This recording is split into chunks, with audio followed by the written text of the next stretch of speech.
The courtroom freezes before anyone understands why. A golden-haired woman in designer heels leans back, smirking like she owns the air itself. Then she says it clear, sharp, almost amused. "You're powerless, Judge Judy. My father owns this city." A ripple of disbelief moves through the gallery. Judge Judy does not blink. And in that suspended silence, everyone feels that something historic is about to break. Before we jump in, tell me, where are you watching from? And don't forget to hit that subscribe button. The air shifted the moment he walked in. The air does not move. It just hangs there heavy, charged, waiting for something to break. The billionaire's daughter tilts her chin up, the echo of her taunt still vibrating through the room. Judge Judy does not react. Not with anger. Not with surprise. Just a quiet, surgical stillness, the kind that makes even arrogance hesitate. But not this woman. She leans back in her chair like it is a throne meant for her alone, legs crossed, gold bracelet catching the cold courtroom lighting. Her smile is the kind people wear when they have never been told no, at least not in a way that mattered. Across from her stands the plaintiff, a small business owner gripping her notes like a lifeline. She tries to begin, voice quivering, but the daughter waves a dismissive hand. "Can we skip her sub-story?" she says, loud enough to sting. "My time is valuable." A ripple of discomfort slides through the gallery. The plaintiff stiffens. Judge Judy's eyes narrow almost imperceptibly. "Here is how this works," Judy says, voice calm as stone. "You will not speak until I tell you to speak." The daughter laughs, soft and sharp like she is humoring a child. "Look," she says, brushing a strand of hair behind her ear. "My father told me this hearing is a formality. He said you would." Judy raises a hand once, just once, and every other sound in the room dies. The daughter's mouth stays half open, her confidence pausing mid-air. "Your father," Judy says, "is not the one sitting on this bench." The plaintiff exhales shakily, as if that sentence alone restored a piece of dignity she had lost long before stepping into this room. The daughter rolls her eyes, but something shifts a micro-expression, a flicker of confusion behind the arrogance. She shifts in her chair and crosses her legs, recrosses them. Small tells. Tells Judy notices. The judge turns to the plaintiff. "Ma'am, start from the beginning." The plaintiff explains how a contract for supplies crucial to her business was abruptly canceled, without explanation, leaving her on the brink of closure. As she speaks, her voice trembles with the exhaustion of someone who has fought too long to be heard. Every time she mentions damages, the daughter smirks, whispering something under her breath. "What was that?" Judy asks. The daughter shrugs. "Just saying she should be thanking me. Attention from my family could only help her failing little business." A few audience members gasp. Even the bailiff shifts his stance, jaw tightening. Judge Judy turns slowly toward the defendant, her expression unreadable. "Do you have the original contract with you?" Judy asks the plaintiff. She nods quickly. Judy motions. The plaintiff hands over a thin, trembling folder, but Judy's gaze moves past her, toward the clerk. "The supplemental file," Judy says. The daughter freezes. A crack tiny but unmistakable splits her confidence. Judy taps the bench, lightly. "We will start with the document you swore did not exist." The supplemental folder has not even been opened yet, but its presence shifts the room. The daughter's smile tightens. Just a fraction the first sign her confidence is not bulletproof, but she recovers fast. "Honestly," she says, flicking imaginary dust from her sleeve, "this is ridiculous. My family does not do paperwork. That is what employees are for." Judge Judy lifts the folder, weighing it lightly in her hand, as if testing not its physical weight but its truth. "I see," Judy says.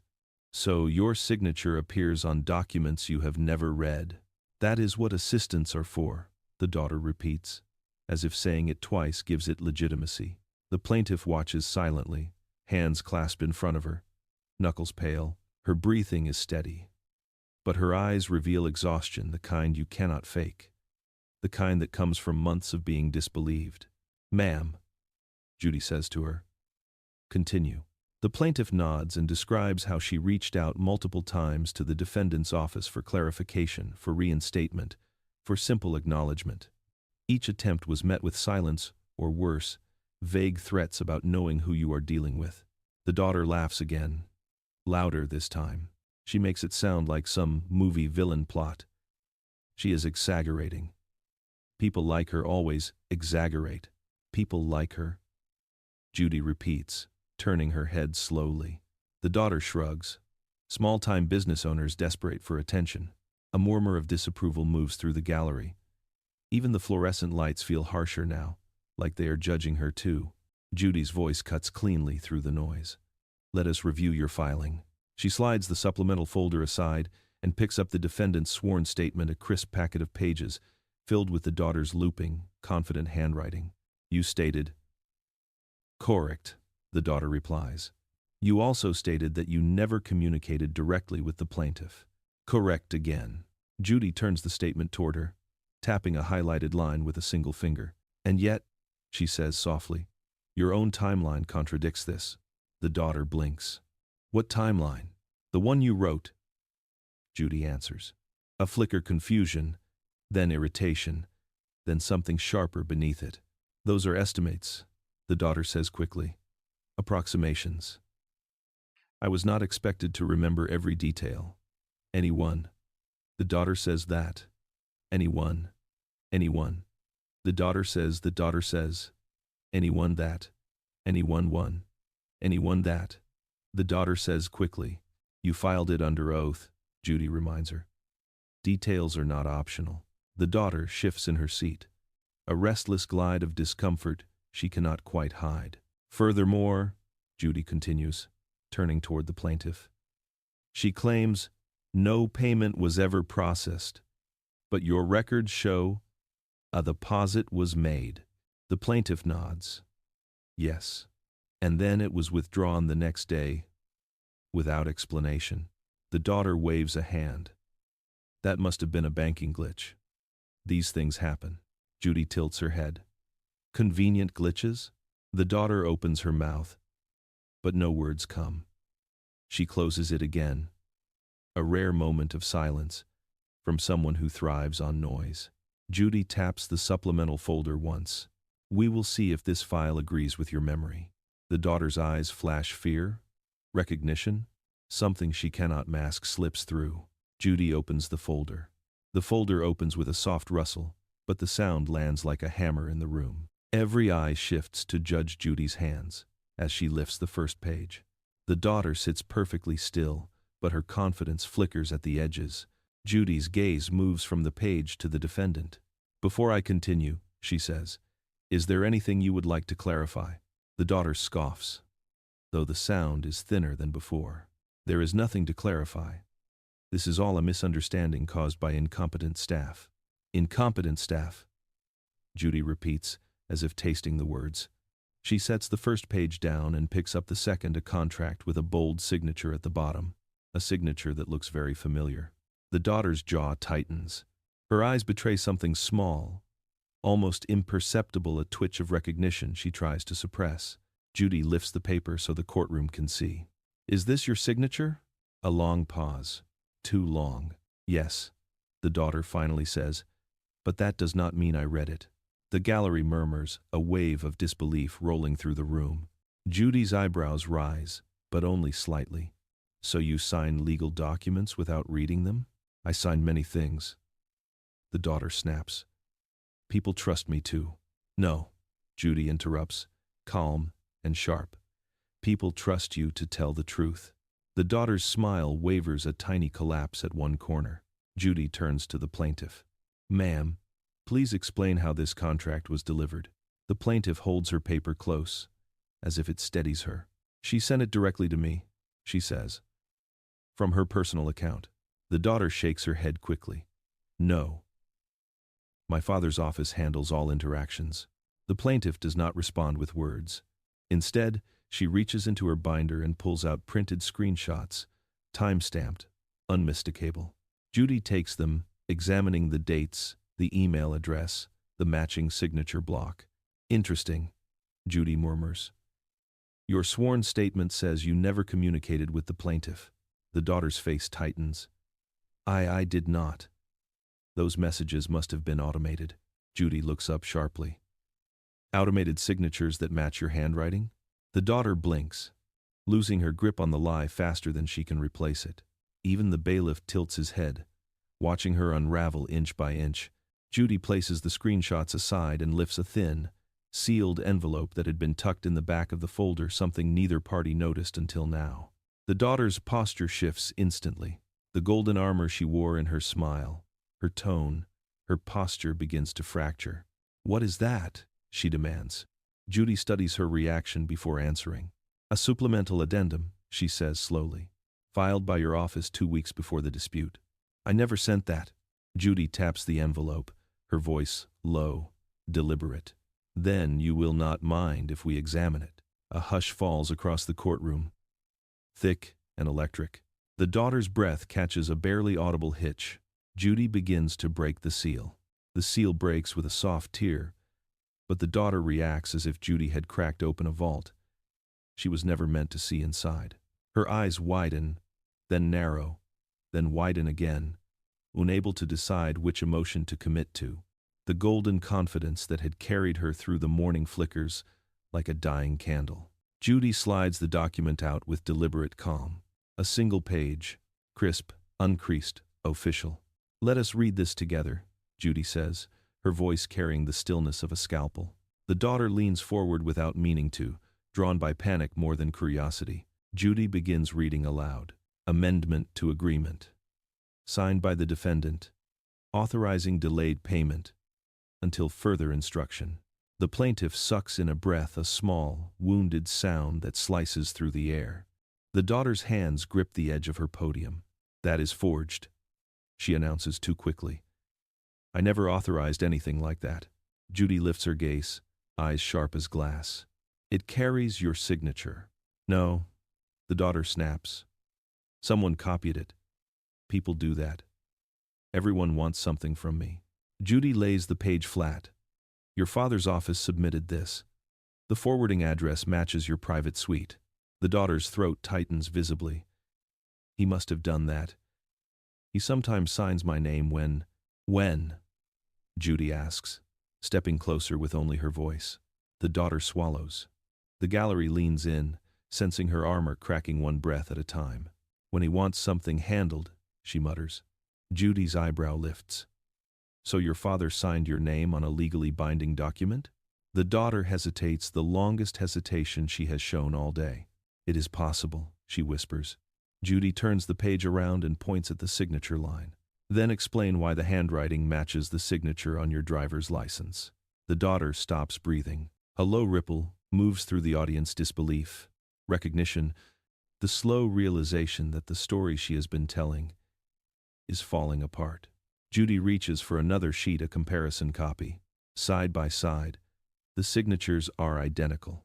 The daughter opens her mouth, but the sound that escapes is thin, strained.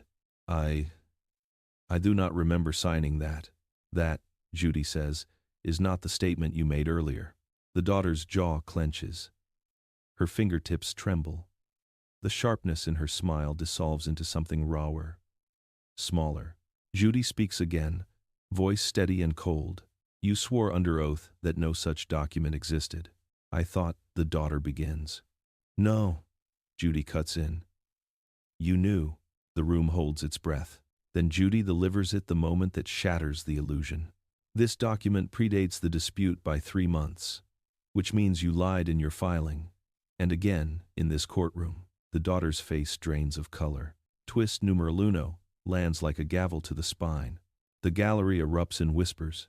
The plaintiff covers her mouth, tears immediately gathering. Judy taps the incriminating page once, the sound like a countdown. We are going to discuss what happens, she says, when lies are layered this deep. The daughter's eyes flick to the exit instinctively, pointlessly, because Judy is not finished. She lifts the remaining papers in the folder, and the daughter visibly breaks. The silence that follows Judge Judy's words does not fade, it thickens. It settles over the courtroom like dust after an explosion, coating every surface, every breath, every beating heart. The daughter stands frozen, her fingers still curled around the podium, as if letting go would make the truth fall harder. Judy does not rush her. She watches the unraveling with the precision of someone who has seen lies collapse before, but rarely this dramatically. "Ms. Hall," Judy says, voice smooth but unforgiving. "Perjury is not a misunderstanding. It is a choice." The daughter's lips part, searching for a lifeline in language she no longer controls. "I did not, I thought." Her voice fractures, thin as brittle glass. The plaintiff shifts slightly, her eyes softening despite everything. She whispers, "This is what happened to me too. She twisted the truth until I could not recognize my own life anymore." The daughter snaps toward her, the old arrogance flaring for a second like a dying ember. "Do not pretend you know anything about my life, and you know nothing about mine," the plaintiff replies quietly, her steady tone somehow more powerful than shouting. Judy raises a hand, reclaiming the room instantly. "Let us stay on the record," she says. "Miss Hall, the document you denied exists is signed by you. It authorizes exactly the financial damage the plaintiff described. And is C, with me a 41, with me a 41, with me a 41, with me a 41, with me a 41, with me a 41, with me a 41, with me a 41, with me." The daughter forces a breath. "Someone must have pushed it through. I would never. 7, 10, 12 plus. You did," Judy interrupts. "And you did it before the dispute even began." A sound escapes the daughter's throat, part disbelief, part fear, part something she has never allowed anyone to hear. Judy leans back slightly, studying her. "Help me understand," she says. "Why lie? Why deny communication that clearly came from your personal account? Why fabricate a timeline?" The daughter's eyes dart to the gallery, scanning faces she once believed were beneath her. "I did not mean to hurt her," she finally whispers. I needed time." "Time for what?" Judy asks. The daughter hesitates. And in that hesitation, her earlier arrogance looks less like confidence and more like desperation wearing gold jewelry. "Time to fix things with my father," she says quietly. "He expects things from me. I could not let him think I messed up another deal." Judy studies the tremble in her voice, not weakness, but fear. "So you misled this court," Judy says slowly. "Because you feared disappointing him?" The daughter closes her eyes. "You do not know him." "No," Judy replies, "but I know the consequences of hiding the truth." She turns to the clerk. "Prepare the subpoena notice," Judy says, each word deliberate and heavy. If her father influenced this contract, the court will hear from him directly. The gallery stirs a collective intake of breath. The daughter's eyes snap open, panic slicing clean through the remnants of her composure. "You cannot bring him here," she says, voice trembling in a way it never has before. "He will not come." Judy folds her hands. He no longer has a choice. The daughter steps back, just one step. But enough. Enough to show the room that the first fracture was not the last, because something deeper just cracked. The daughter's words, "He will not come," hang in the air like smoke no one can breathe through. The room stays still, waiting for Judy's response. But Judy does not speak immediately. She lets silence draw the boundaries the daughter refuses to see. Then, calm and precise, Judy says, "Whether he comes willingly is irrelevant." The subpoena is issued. The daughter's face drains, her confidence evaporating in soft, trembling waves. She steps forward, fingers splayed on the podium as if holding herself upright. "You do not understand," she whispers. "My father does not answer to places like this." A hush shivers across the gallery. Judy tilts her head. "Places like this?" The daughter swallows. "Small courts, small claims, small people." Her voice catches on that last word, like she hears it differently now that she is standing on the wrong side of truth. The fluorescent lights buzz faintly overhead, sharpening the tension. "Miss Hall," Judy says, "your father's wealth does not exempt you from accountability." The daughter laughs short, brittle, breaking apart on the ends. "Accountability? My father buys accountability. That is how the world works. Judy's gaze hardens, but her voice remains eerily steady. That may be how your world works. It is not how this one does. For the first time since the hearing began, the daughter looks down. The smirk is gone. The sharp edges of arrogance dull into something more fragile. Fear, maybe, or the memory of it. The plaintiff watches her quietly, her expression complicated. Hurt, laced with something almost like pity. Judy lifts a set of papers. The clerk has just delivered. These, she says, sliding them onto the bench, are financial records, stamped from your father's own accounting office. The daughter blinks rapidly, breath hitching. What? What records? Records that contradict your claim that no payments were made. Records that show intentional withholding of funds, followed by an instruction to delay until further notice. The daughter's voice thins. Those notes, he writes things like that all the time. They do not mean anything. On the contrary, Judy says, they mean exactly what they say. The daughter's posture collapses an inch. Just one. But it is enough to tell the court something she has spent years hiding. The fear behind the performance. What happens next, Judy continues, depends on whether you choose to keep lying or start telling the truth. The daughter lifts her face, and for the first time, the room sees not the billionaire's daughter, not the polished air, not the taunting smirk, but a young woman terrified of the man she calls father. I cannot let him see me as weak, she whispers. Judy reacts with a softness so subtle it is barely visible. Strength, she says, is not the same as obedience. The daughter's breath shakes, her eyes flick toward the door, as if expecting her father to burst through it like a storm. But he doesn't. Only the truth does. Judy folds her hands, preparing to push deeper into the cracks. Let us continue. Today, if you were sitting in that courtroom, would you stay silent, or would you speak up for the truth she keeps running from? The financial records lie on the bench like quiet explosives, waiting to detonate the next lie. The daughter stares at them, her breath too shallow, her hands too still, the kind of stillness that comes only when panic sits just beneath the skin. Miss Hall, Judy says, look at the notes. Matter, miser, miser, miser. The words are not loud. They do not need to be. They slice through the tension like a clean, merciless edge. Slowly, reluctantly, the daughter lifts her eyes to the highlighted lines. Delay payment until she breaks. Hold funds. Reassess leverage. Each phrase hits her like a pulse of cold air, drawing a visible tremor along her spine. That is business language, she stammers. It does not mean I wanted to hurt her. It means someone did, Judy replies. The question is who? The plaintiff shifts in her seat, clutching her own copies. When those delays started, she says softly, I thought I was failing. I thought I was the problem. I closed my shop for 3 days because I could not face my employees. The words land heavily, pulling the room into a deeper silence. The daughter turns toward her sharply, but her voice lacks its former bite. I did not tell you to close anything. I did not know you were struggling like that. That is the point, the plaintiff answers. You didn't care enough to look. Judy holds up a hand, the gesture restoring order with practiced precision.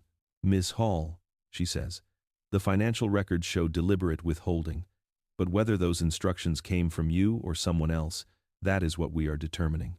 The daughter swallows hard. Her gaze flicks to the door again, the invisible presence of her father tightening around her like a shadow with hands. I did not ask him to get involved, she whispers. Then why did he? Judy asks. The daughter hesitates, a long fracture line of silence stretching between question and answer. I told him I felt disrespected, she finally says, that the deal was not going the way I wanted.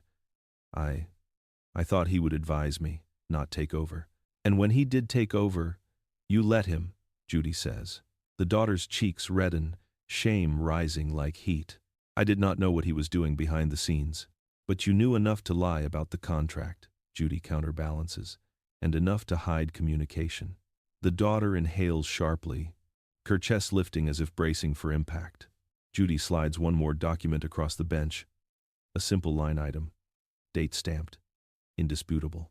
Tell me, Judy says, was this delay your idea, or your father's? The room leans into the question. The plaintiff, the gallery, even the clerk's fingers hover above her keyboard, suspended. The daughter stares at the paper, her eyes moving over the numbers but seeing something else, memories, instructions, consequences she does not dare speak aloud. Her lips part. A single breath escapes. But she cannot finish. The truth is there, right behind her eyes, pounding to get out. Judy waits. The silence waits. Everyone waits. Because her next word could shatter everything she has left. Her mouth is still open when the clerk steps forward. A small movement, but in the tension-thick room, it feels like an alarm.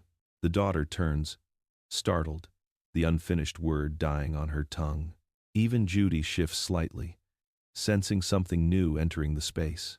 The clerk clears her throat. Your Honor, we received an additional item from the subpoena request. It arrived moments ago. From one. Judy extends her hand. The daughter's breath stops altogether. A slim digital recorder is placed gently on the bench, its metallic surface reflecting the courtroom lights like a shard of truth. Judy studies the device. Is this authenticated? Yes, Your Honor, the clerk replies. Came directly from the father's corporate server. The daughter's knees soften. No, she whispers. No. He would never send anything like. Judy presses play. A click, a crackle, then a voice fills the room, deep, controlled, unmistakably powerful. Freeze her out until she gives up. Delay payments. Drag the contract. 2. I do not care what she loses. The daughter's entire body halts, as though struck by something invisible. The voice continues. Colder now. She is small. She will break. Make sure she does. The plaintiff's hand flies to her mouth. Tears spill instantly, shaking loose memories she never asked for. The gallery gasps a collective sound that sweeps across the room like wind through trees. The daughter stumbles back a step, shaking her head in disbelief. That is not fair, she cries. He did not mean. Judy pauses the recording. Miss Hall, this is your father's voice. The daughter covers her ears, as if she can block out a truth that is already living inside her. He was angry at me, she pleads. He says things he does not mean. He told me to stay out of it, that he would fix everything, and you obeyed, Judy says softly, even when fixing meant destroying someone else. The daughter collapses into her chair, hands trembling violently. I never thought he would go this far, she whispers. I thought. Judy leans forward. And what about the plaintiff?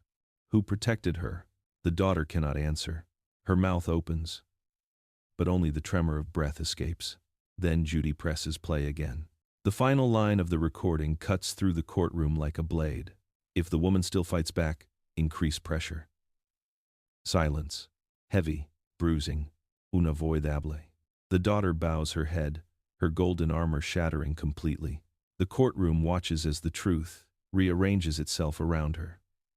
No longer hidden, no longer deniable. Twist numeraldos lands not with noise, but with the quiet realization that she was not the only one lying. Her father was orchestrating the harm from the beginning. Judy clicks off the recorder. Her voice is controlled steel. Miss Hall, she says, we now know the truth of who ordered this. The daughter lifts her face, eyes red, voice barely a thread. What happens now? Judy folds her hands. That, she says, depends on the truth you give me next. The last line of the recording still vibrates in the air, long after Judy presses stop. No one moves. No one speaks. It feels as if even the lights hesitate, dimming beneath the weight of what was just revealed. The daughter sits frozen, hands limp in her lap. Her posture collapsed inward like a structure finally giving way after years of pressure. Her golden polish, the jewelry, the posture, the careless confidence has fallen away. What remains is someone stripped down to fear and disbelief. Judy's voice cuts gently but firmly through the silence. Miss Hall, you may continue your answer from before. The daughter swallows, but her throat barely moves. When she finally speaks, the words come out fractured. I did not know he said those things, she whispers. Not like that. Not about her. Her eyes drift toward the plaintiff, slow, hesitant, almost apologetic. He told me the deal was messy, that it was better if I stayed out of it, that he would handle everything until it looked better on my record. That is all. The plaintiff's fingers tighten around her tissue, knuckles whitening under the emotion she has held back for months. Judy nods once, carefully. Yet you lied about your communication. You denied seeing the contract. You denied knowing of any delays. The daughter winces at each listed lie. They hit different now, not as accusations, but as the pieces of herself she helped break. I lied because I thought it would protect me, she says softly. I thought, if he knew I failed again, he would. Her voice stops. Adamor runs through her entire body. He would what? Judy asks, tone steady. The daughter's gaze locks on a fixed point in front of her. Not Judy, not the plaintiff, but some memory she has spent her life trying not to relive. He would take things away, she finally says. Not money, not status, him. He disappears when he is disappointed. The courtroom absorbs her confession, not excusing, not absolving, but understanding the shape of her fear for the first time. And when he is silent, she continues, I feel like I do not exist, like I am not worth seeing. Her voice cracks, but not from manipulation or arrogance, from something much older and much deeper. Judy leans forward, her eyes sharpened by empathy and accountability combined. That is a painful truth, she says, but it is not an excuse for causing someone else harm. The daughter nods, tears finally rising and spilling over. I know, she says. I know. I did not think she would fight back. People usually do not. The plaintiff's breath stutters, a sound halfway between heartbreak and vindication. Judy lets the moment breathe, lets the truth settle where lies once lived. Then she speaks the words that push the daughter past her last defense. Hall, this is the moment you decide whether you keep protecting the person who caused this or start protecting yourself. Of that damn. The daughter lifts her head. Her eyes are red. Her voice is barely there. I do not know how. Do you think remorse should ever reduce responsibility, or does justice demand full accountability no matter how painful the truth behind it is? Her words linger in the air like a quiet admission of defeat. I do not know how. The courtroom stays silent, not out of tension now, but out of something softer, heavier. Even Judy pauses, allowing the weight of that confession to settle into the room like dust over an abandoned memory. The daughter sits hunched forward, hands trembling in her lap. For the first time, the arrogance is not simply gone, it looks foreign, like something she wore that never truly fit. Judy speaks with careful precision. Miss Hall, no one is born knowing how to be honest with themselves. It is learned. The daughter laughs, but the sound cracks halfway through, brittle and tired. That is the thing. My father never taught me honesty. He taught me appearances, control, winning. She wipes her cheek quickly, as if ashamed of the tear that escaped.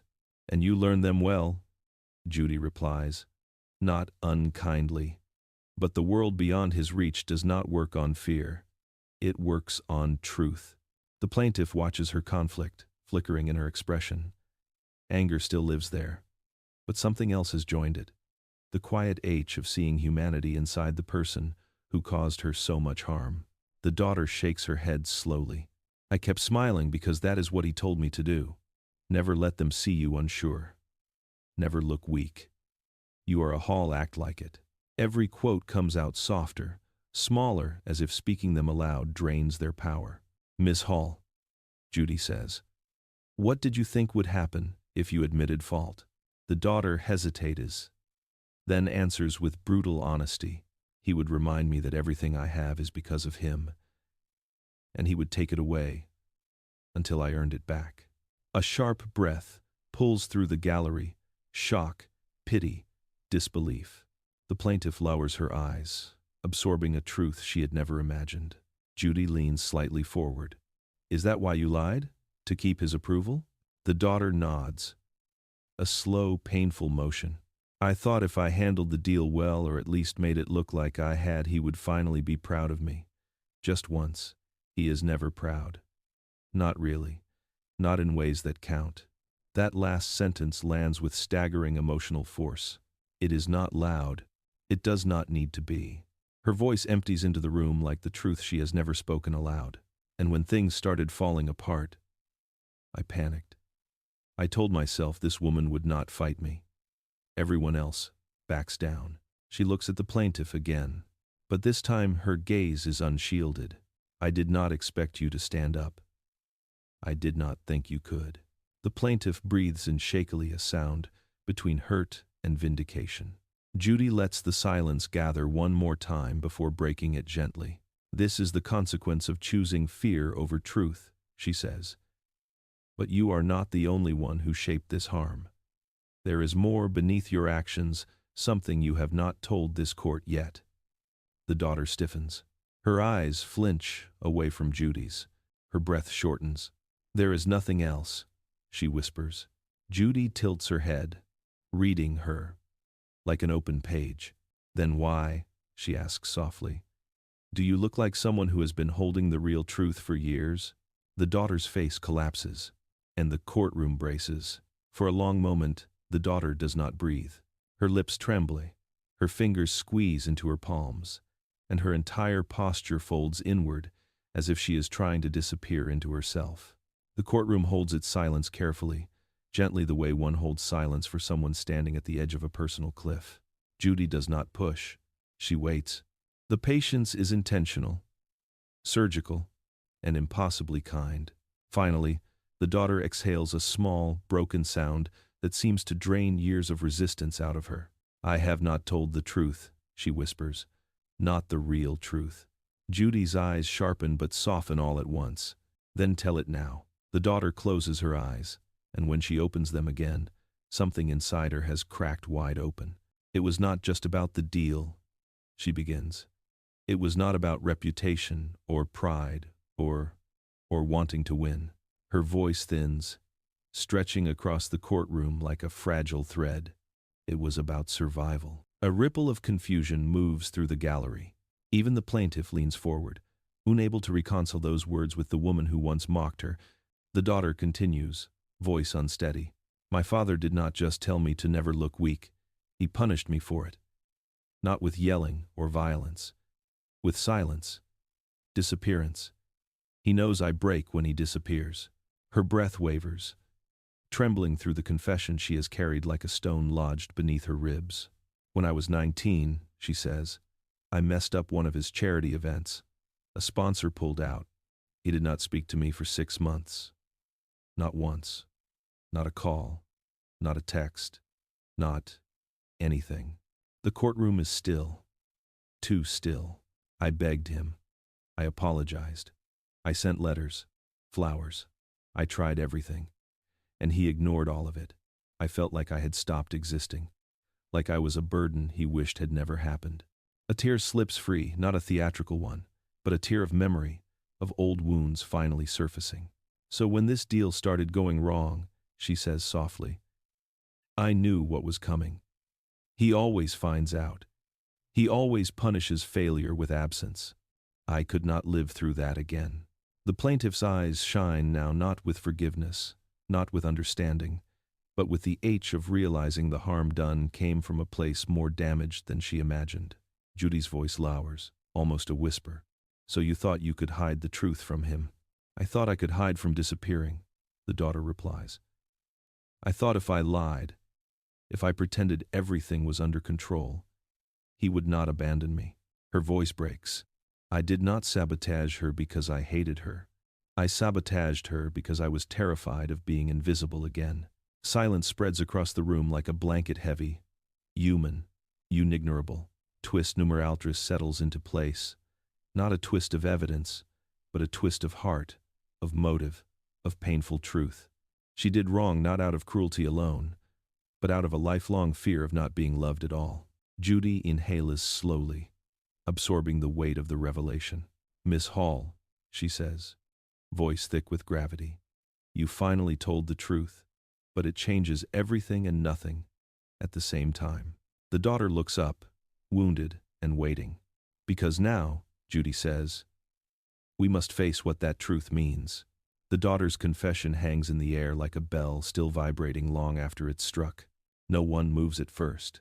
Even the hum of the fluorescent lights seems quieter, as if the room itself has bowed its head in acknowledgement of the truth finally laid bare. The daughter sits motionless, hands clasped and trembling, eyes unfocused. It is not the stillness of arrogance anymore. This is the stillness of someone who has spilled out a truth she never intended to show anyone, let alone a courtroom full of strangers. The plaintiff presses a tissue to her cheek, not to hide her tears but to gather herself. She doesn't look victorious. She looks altered, softened, conflicted. Judy breaks the silence first. "Miss Hall," she says gently but firmly, "what you endured is real and painful, but pain does not erase responsibility." The daughter nods, though her expression carries the dazed look of someone still reeling from emotional freefall. "I know," she whispers.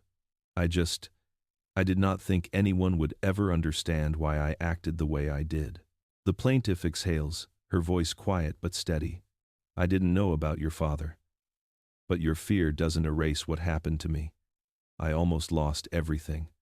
My business, my home, my confidence." The daughter's shoulders fold inward as if each word is a weight she deserves to feel. "I'm sorry," she says, and for once the apology doesn't feel like strategy. It sounds like truth struggling to grow in soil too hard for it.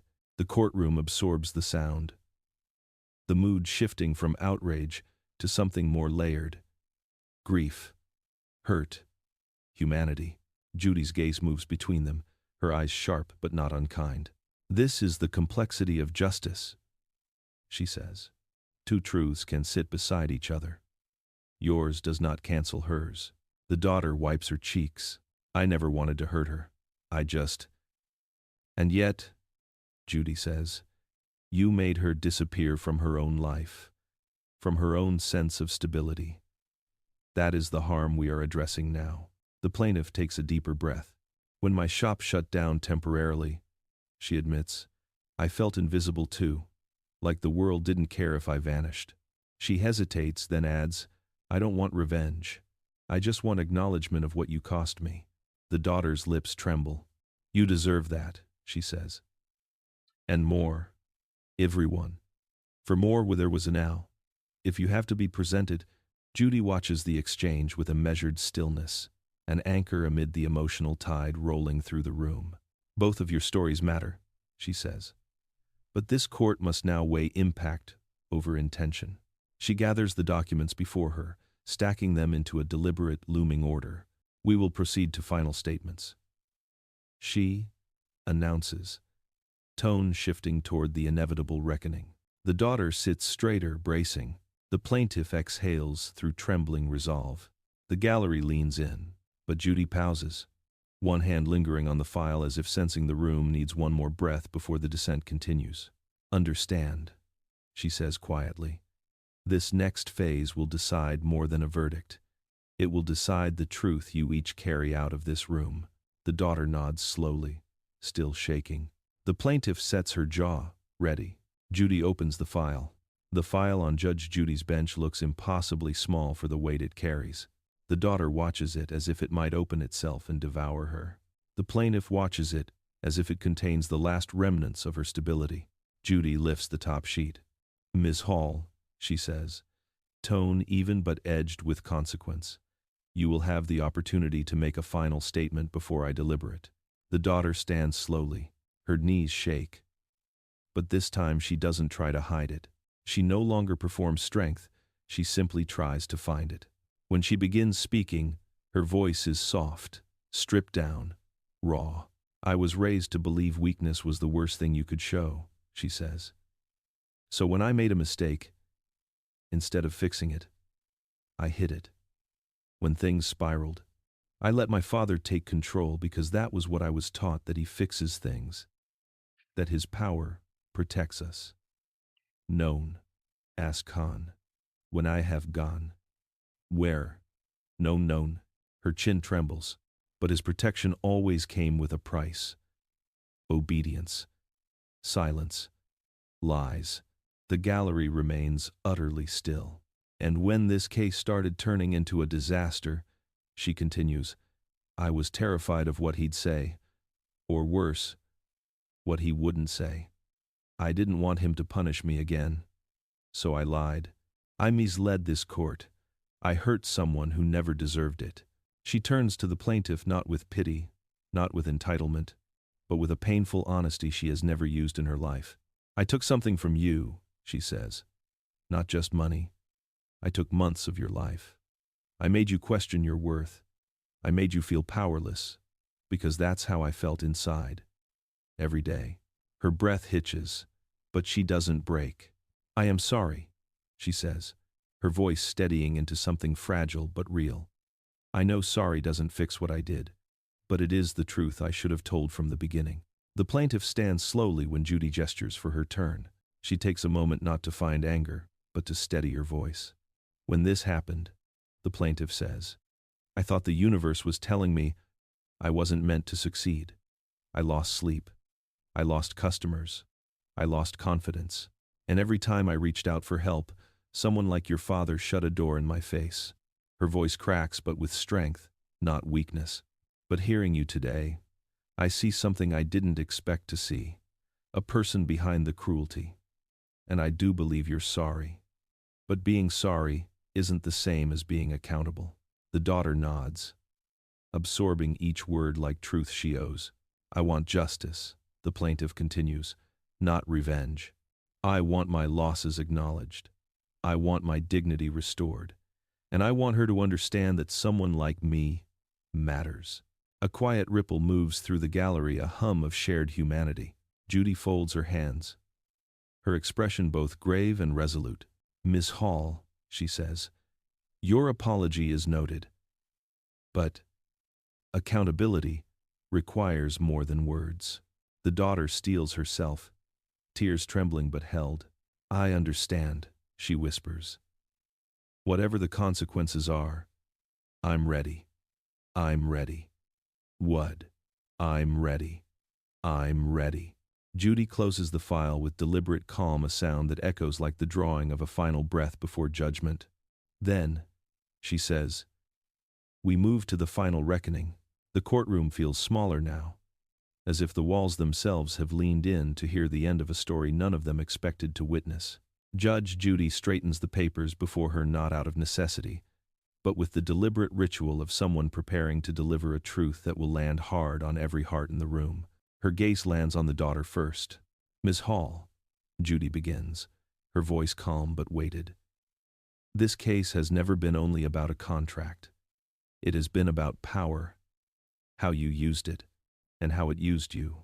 The daughter's breath shakes, but she does not look away. Not anymore. The armor is gone, and what remains is a young woman trying to stand underneath the weight of her own actions. Judy turns slightly toward the plaintiff. And for you, ma'am, this case has been about survival, about fighting to be seen in a world determined to overlook you. The plaintiff nods, eyes glistening with a quiet resilience earned through months of struggle. Judy interlaces her fingers, her expression softening before sharpening into its judicial edge. In this courtroom, I do not measure worth by wealth, last names, reputations, or corporate empires. I measure it by truth. The truth of what was done, and the truth of what needs to be made right. The daughter lowers her head, shame folding across her like a shadow, but she listens. Every word. Judy continues. The evidence shows intentional harm. Whether you directly ordered it or allowed your father's interference, the consequences fell on someone who had neither the power nor the resources to fight back alone. A murmur moves through the gallery, a low hum of agreement, of vindication. The daughter exhales shakily. I accept that. All of it. Judy nods once. Good, because accountability requires acceptance before action. The plaintiff wipes a tear silently, not wanting to interrupt the gravity of the moment. Judy lifts the financial breakdown page. "You will be responsible for compensatory damages," she says. "Every dollar withheld, every documented loss, every delay that cost this woman her stability." The daughter nods, trembling. "You will also issue a formal apology," Judy adds. "Not a performance, not a PR statement, a direct acknowledgement of the harm you caused." Quote, "Yes," the daughter says, voice cracking but sincere. "I will." Judy studies her, the sincerity, the exhaustion, the remnants of someone learning humility in real time. "But understand this," Judy continues. "Money may repair finances, but character repairs trust. What you do after today will decide who you become beyond your father's shadow." The daughter's eyes shine, a mixture of grief and fragile hope.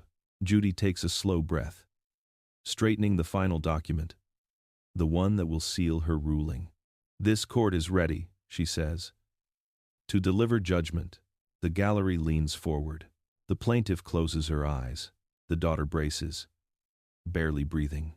Judy lifts the gavel and stops, holding it suspended in the air, letting the moment stretch to its breaking point. If you were Judge Judy right now, what would matter most? Justice, mercy, or the transformation of a broken person finally telling the truth? The gavel hangs suspended, frozen in that impossible moment between truth and consequence. The entire courtroom inhales as one, a single, trembling breath, waiting for the sound that will define everything that comes after it. Then Judge Judy lowers it, not in anger, not in triumph, but with the quiet, controlled certainty of someone who has seen every shade of human failing and every possibility for redemption. Crack. The sound echoes like a truth finally freed. "This court," Judy begins, her voice steady and solemn, "finds in favor of the plaintiff." The plaintiff's eyes close, her shoulders shaking with a release years overdue, not victory, but relief. A reclamation of dignity stolen and now restored. The daughter does not cry right away.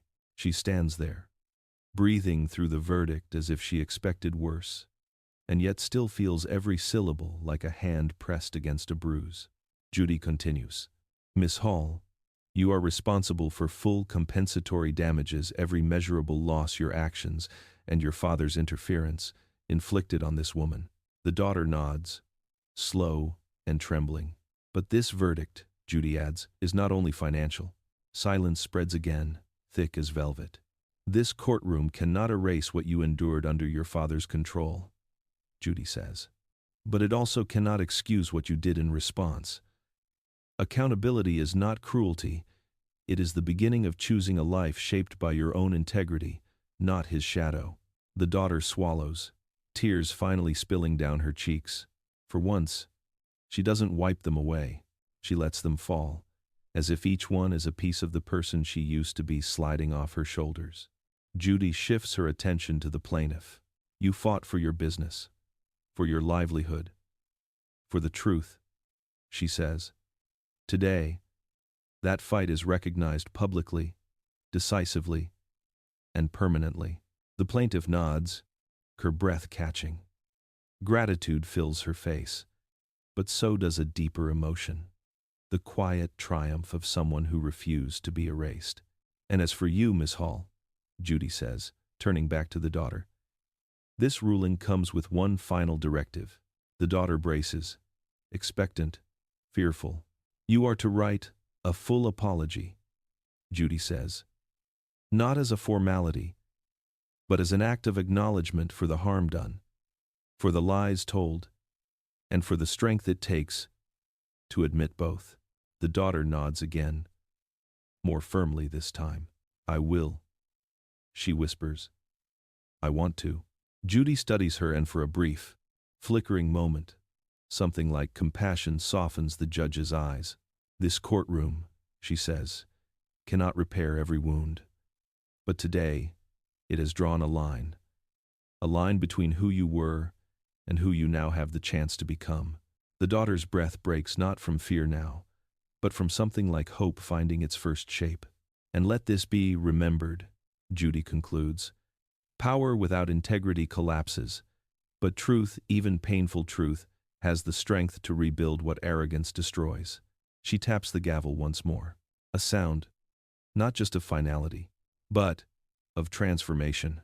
A verdict that made history. Not because of the wealth involved, not because of the name tied to it, but because one young woman finally chose truth over legacy, and one ordinary woman refused to be silenced.